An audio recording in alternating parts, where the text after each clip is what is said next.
MSG is having a renaissance, or should we say it is finally getting vengeance. Tonight we'll tell you why. But first the basics, what is MSG?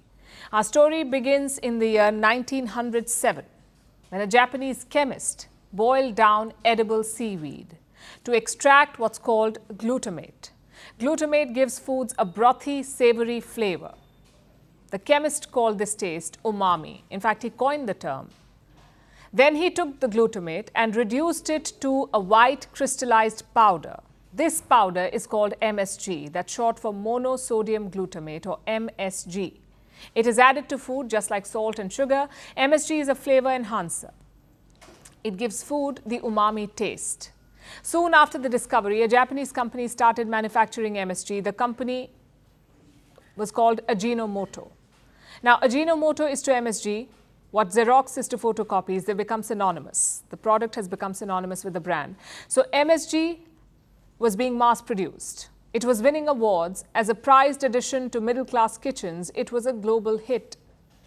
But the trend did not last. In the late 1960s, a US doctor ate Chinese food at a restaurant. He experienced palpitation, weakness and numbness in his neck, and he blamed MSG for it. He also wrote an article about it in a medical journal. Now remember, this was a letter. It was not a study, not a report. He made a correlation and wrote about it, and he called it the Chinese restaurant syndrome.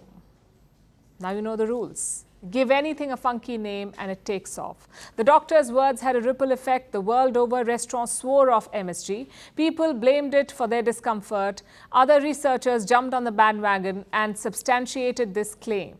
Soon, MSG was the new public health villain.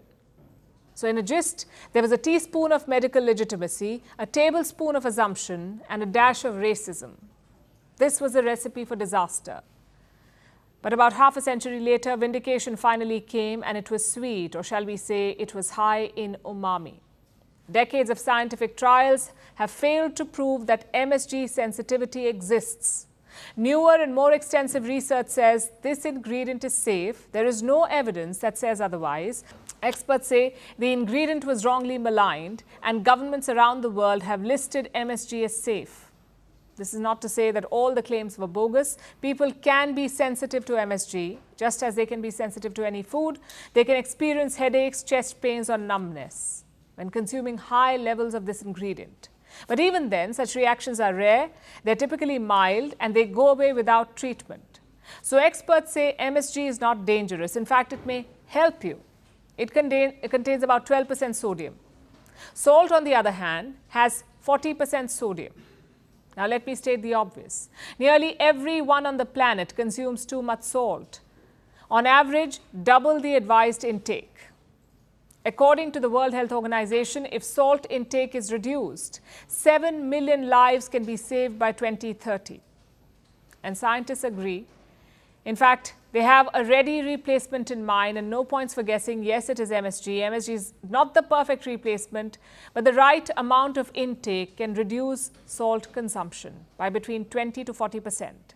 So if we believe recent studies, MSG is a promising salt replacement, which is a relief and a reason to celebrate for MSG fans, because until now their love affair was forbidden. MSG had a bad rep, so it had to be kept under wraps, but not anymore. Chinese fried rice, Vietnamese noodles, even popcorn, MSG is elevating flavors across dishes. It is a rage on TikTok, where users are happily adding it. Celebrity chefs are championing it. Restaurants are serving MSG martinis and putting MSG shakers next to salt and pepper. So this is the bottom line. Yes, there are published studies which link MSG to negative health outcomes, but as of today, none of them hold in the court of scientific research.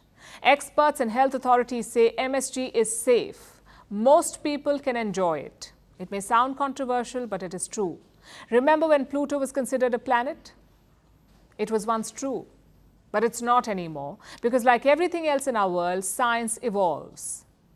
So go ahead and enjoy your fried rice and noodles, because the biggest challenge for MSG is not scientific, it is cultural.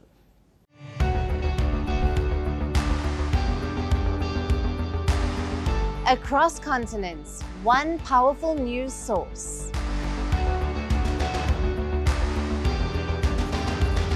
bringing you diverse perspectives on the issues that matter.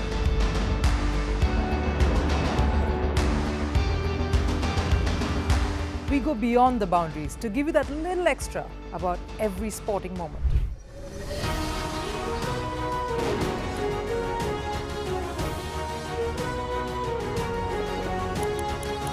So thank you for making Firstpost 5 million strong.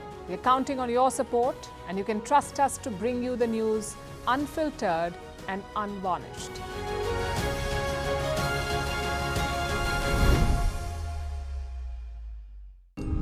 As the world warms, nature's sentinels will rise. As a billion hands will dig deep to write a new future for our planet.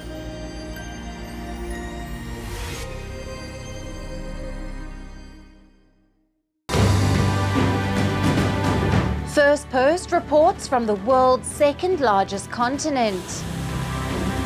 Hello, I'm Alison Lagrange. A very warm welcome from Durban, South Africa.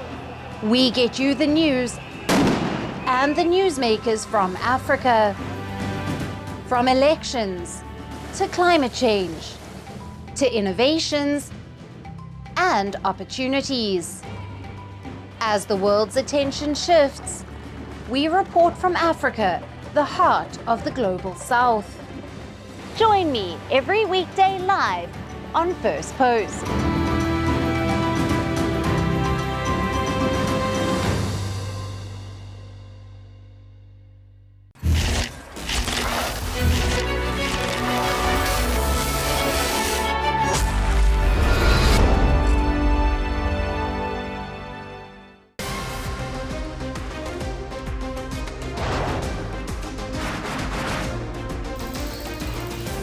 On this today, the T20 World Cup bandwagon has moved across to the West Indies. What can we expect from this? Hello, I'm Alison Green, coming to you from Durban, South Africa. Today we have a special show. Start with a report on India's shifting nuclear posture. The first time since India officially became a nuclear power. Hello and welcome to Firstpost America. I'm Aaron Ham, coming to you live from the nation's capital, Washington, D.C.